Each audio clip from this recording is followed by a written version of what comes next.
understand God's words.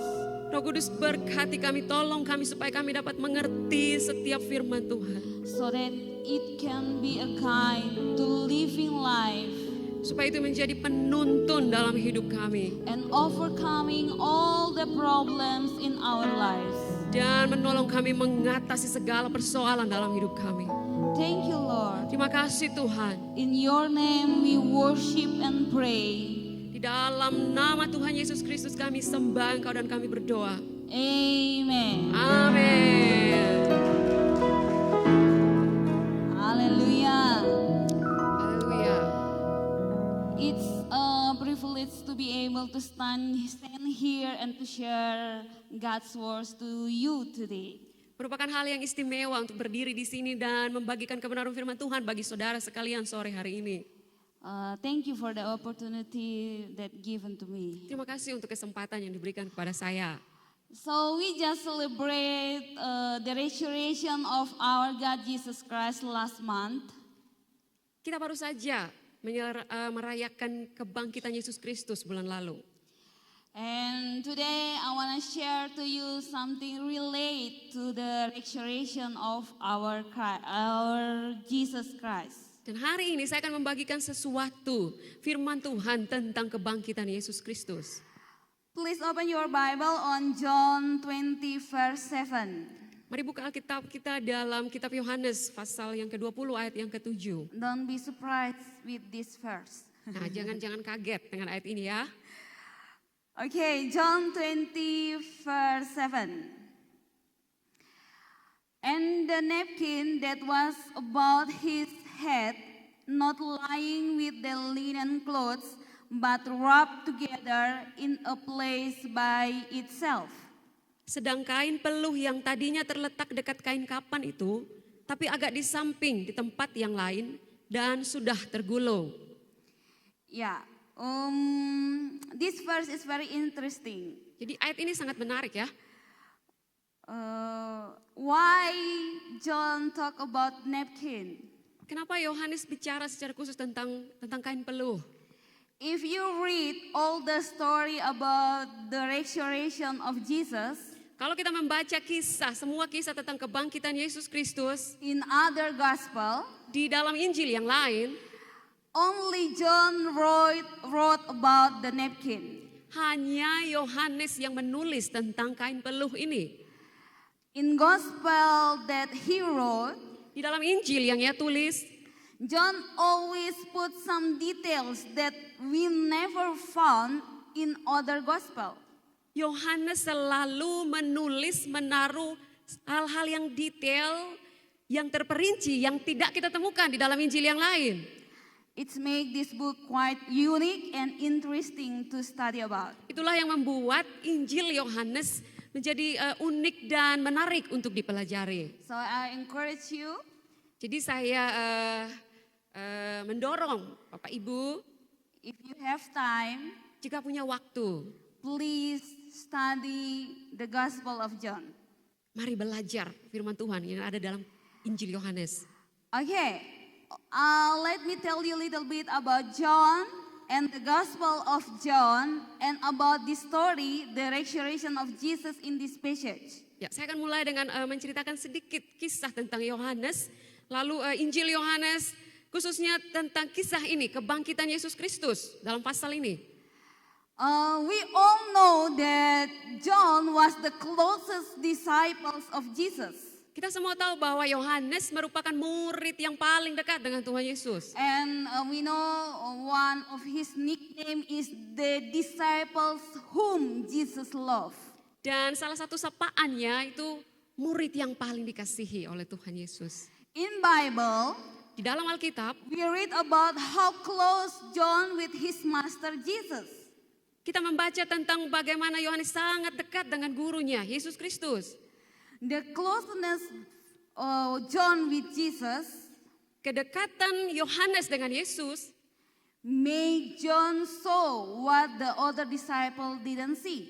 membuat Yohanes dapat melihat hal-hal yang tidak dilihat oleh murid yang lain. Make him understand many things differently with the other disciple. Membuat dia dapat memahami, mengerti banyak hal yang tidak dapat dipahami oleh murid-murid yang lain. and make him notice something that for him is important.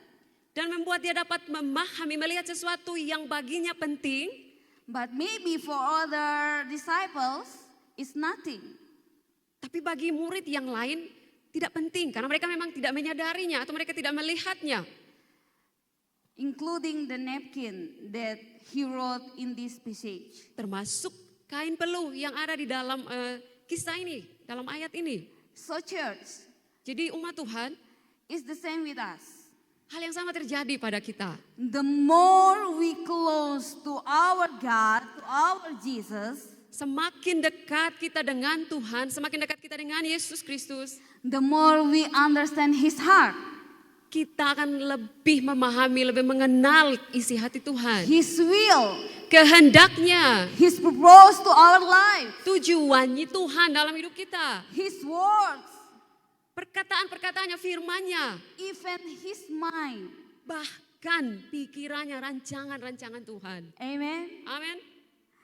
We can see what other Christian cannot see. Kita dapat melihat hal-hal yang tidak dilihat oleh orang-orang percaya lainnya. We can feel what other Christian cannot feel. Kita dapat merasakan apa yang tidak dirasakan oleh orang Kristen lainnya. We can be aware about God's plans in our lives. We can be aware about his will. Kita dapat sepenuhnya sadar tentang rencana Tuhan dalam hidup kita. Kita sadar, kita tahu tentang kehendak Tuhan dalam hidup kita. When the other Christian or the other disciple don't. Sementara orang percaya lainnya, orang Kristen lainnya tidak memahaminya. So if you don't want to be a mere Christian, Jadi kalau kita tidak menjadi orang Kristen yang biasa-biasa saja, draw close to Jesus. mendekatlah pada Tuhan Yesus. Build the closest relationship with him. Bangun hubungan yang intim dengannya. Amen. Amin. Now let's talk about the Gospel of John. Nah sekarang kita akan bahas tentang Injil Yohanes. John wrote this book to the Christian who lived in Jerusalem. Yohanes menulis Injil ini untuk orang-orang percaya, orang Kristen yang ada di Yerusalem. We know that Jerusalem is the city of the Jews. Kita tahu bahwa Yerusalem itu tempatnya orang Yahudi, kotanya orang Yahudi. The Holy Temple was there, Bait suci Tuhan ada di sana. and all Jerusalem is like the center of the Jews. Jadi Yerusalem itu pusat kota di mana orang Yahudi tinggal. And the Christian who lives there, the one that John write this gospel to them, Dan orang-orang Kristen, orang percaya yang tinggal di sana, they were the Jews, or they still the Jews, but not have faith like the Jews, ordinary Jews. mereka juga orang-orang Yahudi, tetapi mereka berbeda dengan orang-orang Yahudi kebanyakan di Yerusalem itu. And we also know that the Jews had Christian.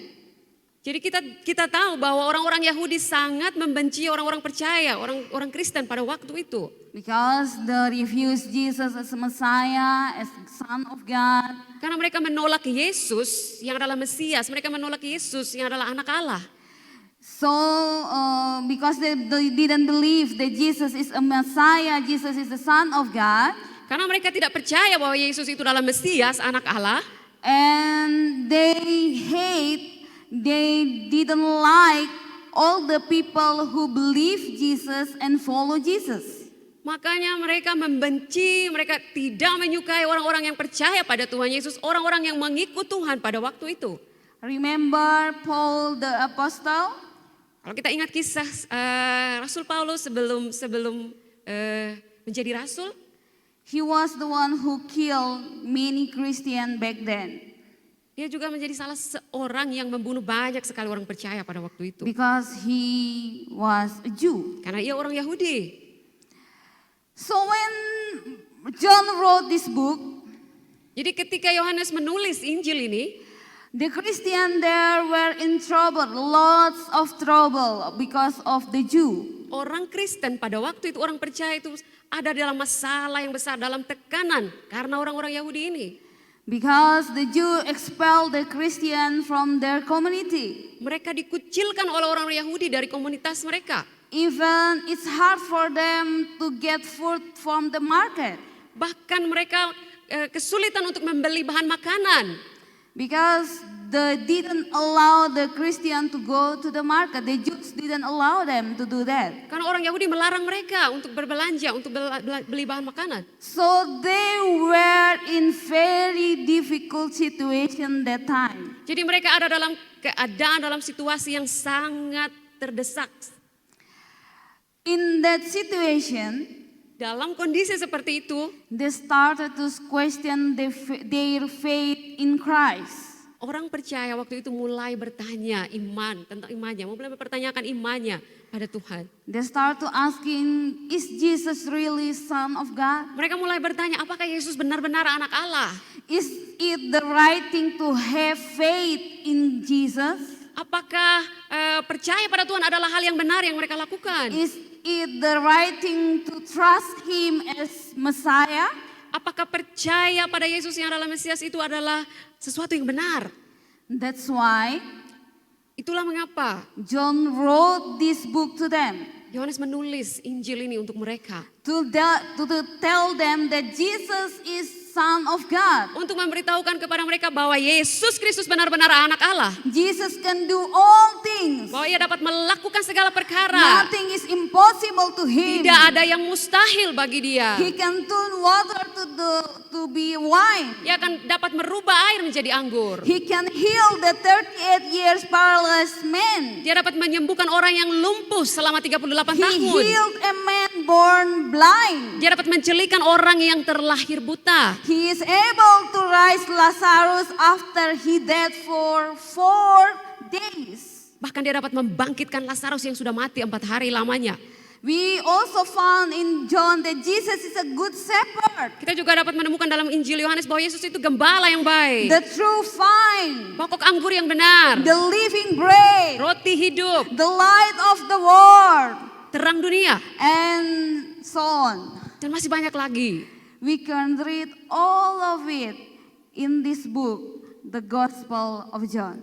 Kita dapat membaca kisah tentang siapakah Yesus itu di dalam Injil Yohanes ini. Brother and sister, Saudaraku, how many times in our lives berapa banyak kali dalam hidup kita when everything gets hard, ketika keadaan menjadi sukar, sulit, we starting to question God. kita lalu mulai bertanya pada Tuhan. We start to question our faith in God. Kita mulai meragukan kepercayaan kita pada And Tuhan. even maybe we start to ask this question, Bahkan kita mulai bertanya, is God really exist? apakah Tuhan benar-benar ada? Like what John did to his church, Christian people in Jerusalem. Seperti yang dilakukan oleh Yohanes, dia menulis kepada orang-orang percaya yang ada di Yerusalem. Wrote the book about Jesus Dia menulis kisah tentang Yesus Kristus. to show them who Jesus is. Untuk menunjukkan kepada mereka siapa Yesus Kristus itu. We need to go back to the Bible when we face hard times in our life. Kita perlu kembali kepada firman Tuhan ketika kita menghadapi masa-masa sukar dalam hidup kita. We need to read and hear again about who Jesus is. Kita perlu membaca dan mendengarkan lagi tentang siapakah Yesus itu. About His promises. Tentang janji-janjinya. So we don't become weak in difficult times. Supaya kita tidak menjadi lemah dalam masa-masa sukar dalam hidup kita. Bible say, Kita berkata, if you falter in the time of trouble, jika kamu tawar hati pada masa kesesakan, how small is your strength. kecillah kekuatanmu. Amen. Amin. Proverbs 24 verse 10. You can read in Proverbs. Ada di dalam Amsal pasal 24 ayat ke-10 ya. I said before, read and hear. Saya katakan sebelumnya, baca dan dengarkan. I mean, sometimes we need to read the Bible out of loud. Maksud saya kadang-kadang kita perlu membaca Alkitab dengan suara yang keras, dengan suara yang lantang. With a loud voice. Dengan suara yang keras. So our ears can hear it. Supaya itu didengar oleh telinga kita. Because faith comes from hearing and hearing by the word of Christ. Karena iman timbul dari pendengaran dan pendengaran akan firman Tuhan. So brother and sister, Jadi saudaraku, don't forget to seek His word when we are in troubles or we are in the hard times. jangan lupa untuk baca firman Tuhan. Cari Tuhan dalam firman-Nya ketika kita ada dalam masa-masa sukar. And remember all miracles, all the great things that He did in our past. Dan ingatlah semua mujizat, kebaikan-kebaikan Tuhan yang telah Ia lakukan pada masa-masa sukar dalam hidup kita sebelumnya. If He helped us back then, Kalau Dia Tuhan yang menolong kita pada waktu yang lalu dalam masa sukar kita, He will always help us in every hard circumstances in our lives. Dia juga Tuhan yang sama yang akan menolong kita dalam situasi apapun yang kita hadapi saat ini dan nanti. Amen. Amin. So let's read again our verse today, John 20, verse 7. And the napkin that was about his head, not lying with the linen clothes, but wrapped together in a place by itself. Jadi mari kita baca lagi, sekali lagi ayat ini Yohanes 20 ayat 7. Sedang kain peluh yang tadinya terletak dekat kain kapan itu, tetapi agak di samping, di tempat yang lain dan sudah tergulung. Before we talk more about this verse, I wanna talk about situation around this verse. Ya, jadi sebelum kita bahas lebih lanjut tentang ayat ini, saya mau bicara tentang konteks dalam ayat ini. We know that all disciples were certainly believed that Jesus is Son of God. Nah, kita tahu bahwa memang semua murid Tuhan percaya bahwa Yesus itu anak Allah. He is the Messiah. Dia adalah Mesias. And then Jesus was crucified and dead. Lalu kemudian Yesus disalibkan dan mati. We can imagine what happened to the disciples Kita that dapat time. bayangkan apa yang terjadi pada murid-muridnya waktu itu. I believe that they were so confused. If Jesus is a Messiah, why he dead? Saya percaya bahwa mereka kebingungan, mereka ketakutan. Kalau Yesus adalah Mesias, lalu kenapa dia harus mati? You can see the same situation about what happened in disciples and what happened with the Christian live in Jerusalem. They have same situation. Nah, situasi yang sama yang terjadi pada murid-murid, kebingungan itu terjadi juga pada orang-orang percaya yang ada di Yerusalem waktu itu. Okay, let's talk about the first, about the napkin. Why John tells us about the napkin? Nah, mari kita bahas lebih jauh lagi tentang ayat ini. Kenapa Yohanes menulis tentang kain peluh ini? Atau di terjemahan lainnya serbet ya, kalau kain peluh sama seperti lencu, tapi ini serbet, seperti serbet begitu. Yeah, Indonesian translation sometimes make us confused. Jadi terjemahan bahasa Indonesia kadang-kadang membingungkan, kain peluh, tapi sebenarnya serbet. Okay, remember John wrote this gospel to Christian who is a Hebrew or Jews. Kalau kita ingat, Yohanes menulis Injil ini untuk orang-orang Kristen yang notabene adalah orang-orang Yahudi, bahkan orang-orang Ibrani. So to understand this verse, we need to know about Hebrew tradition that day. Nah, untuk mengerti ayat ini kita harus tahu tradisi orang Ibrani, orang Yahudi waktu itu.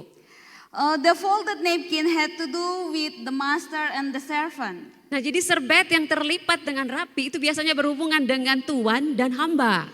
Every Jewish boy knew this tradition, Semua orang Yahudi tahu tradisi ini. including John and all disciple and all the one read this book. Termasuk Yohanes, termasuk semua murid dan siapapun yang membaca Injil ini. When the servant set the dinner table for the master, Jadi ketika seorang hamba mengatur meja makan untuk tuannya, he made sure that was exactly the way the master wanted. hamba itu harus memastikan bahwa dia menyiapkan meja itu tepat seperti yang dikehendaki oleh tuannya. The table was furnished perfectly, Jadi itu diatur dengan begitu rapi. and the servant would wait just out of the sight. Dan hamba itu akan menunggu agak jauh Until the master had finished eating. sampai tuannya selesai makan. And the servant will not dare to touch the table until the master was finished. Dan hamba itu tidak akan berani menyentuh meja sampai tuannya selesai makan.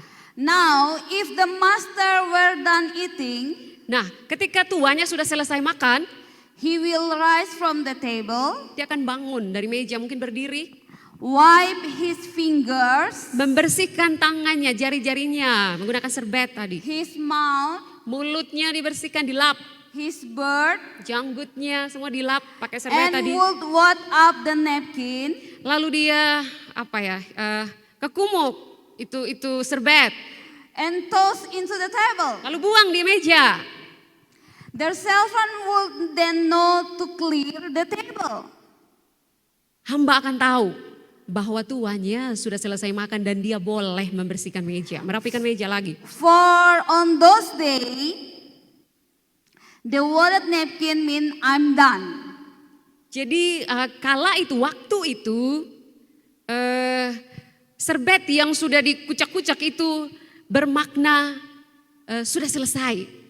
But if the master got up from the table, Tetapi ada saatnya tuannya bangun dari meja berdiri, folded his napkin, melipat rapi serbetnya, laid it beside the plate, lalu menaruhnya di samping piringnya, the servant will not dare to touch the table. hamba itu tidak akan berani menyentuh meja. Why? Kenapa? Because the folded napkin mean I'm not done yet. I will come back. Karena serbet yang terlipat rapi itu berarti saya belum selesai dan saya akan datang lagi. So this verse mean to us, Jadi ayat ini berarti bagi kita, Jesus is not done yet. Yesus belum selesai. Amen. Amin.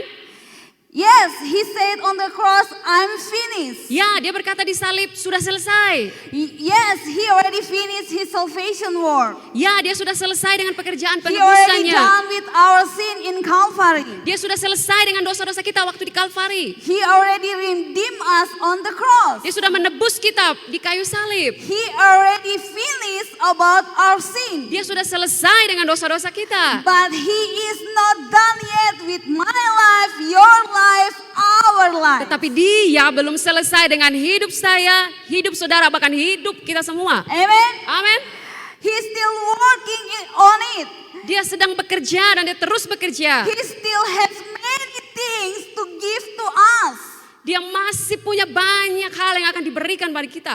So in every hard times in your life, Makanya dalam setiap masa sukar di hidup kita, remember this. ingatlah satu hal ini. He is not done yet. Yesus belum selesai. He still has a wonderful plans Dia for masih our punya life. rencana yang indah atas hidup kita. So many things that he wanna do to our life. Terlalu banyak hal yang mau dia kerjakan dalam hidup kita. He is not done yet. Dia, Yesus Kristus Tuhan, belum selesai. So don't give up. Jangan menyerah. Paul the apostle said, Rasul Paulus berkata, and I'm certain that God who began the good work within you akan hal ini aku yakin sepenuhnya, yaitu Ia yang memulai pekerjaan yang baik di antara kamu, will continue his work until it is finally finished. akan meneruskannya sampai pada akhirnya pada hari Yesus Kristus. On the day when Jesus Christ returns. You can read that in Philippians 1 verse 6. Ya, kita dapat membacanya dalam kitab Filipi 1 ayat yang ke-6. Jesus is not done yet. Yesus belum selesai. He will continue his work in our life until it's complete. Dia akan terus mengerjakan pekerjaannya dalam hidup kita sampai sempurna, rencananya digenapi. When we on hard time, don't give up because he still has a better plan for our lives. Ketika kita dalam masa sulit, jangan menyerah karena Tuhan masih punya rencana yang besar atas hidup kita. And other meaning of this verse is Dan arti lain dari ayat ini He is coming back. adalah Yesus Kristus akan segera kembali. Amen. Amin. Yes, Yes. He is now in heaven, but He will come back. Ya benar, dia sekarang ada di surga, tapi dia akan segera datang kembali. There will a great life when He comes back. Ketika Yesus datang kembali, hidup kita akan lebih indah. The better life. Hidup akan lebih baik lagi. The life without hard times. Hidup tanpa kesukaran, tanpa kesulitan. Amen. Amin. So brother and sister, Jadi saudaraku, that's all I want to share to you this evening. inilah yang saya bagikan untuk kita sore hari ini. First, Yang pertama, draw close to Jesus. mendekatlah pada Yesus. Build the closest relationship with Him Bangun hubungan yang intim dengannya. so we can understand Him better. Supaya kita dapat mengenal dia dengan lebih baik lagi. Second, Yang kedua, in hard times, di dalam masa-masa sukar, turn to the Bible, read and hear again about His great works. baca firman Tuhan. Dengarkan janji-janjinya Tuhan. The promise, and remember all great things He did in our past. Dan ingatlah hal-hal yang besar yang dia lakukan pada masa lalu. If He helped us back then, Kalau dia menolong kita pada masa-masa sukar yang lalu, He is going to help us now and then. dia juga akan menolong kita sekarang dan nanti. Third, Yang ketiga, He is not done yet with your life. Yesus Kristus belum selesai dengan hidupmu. He will continue His work in our life Dia akan meneruskan pekerjaannya dalam hidup kita. until it's complete according to His plan. Sampai semua rencananya tergenapi dalam hidup kita. Amin. And the fourth, Dan yang keempat, He is coming back Yesus Kristus akan datang kembali. for us Untuk kita, to have a better life with Him. supaya kita dapat hidup bersama Tuhan. Amen. Amin. Let's pray.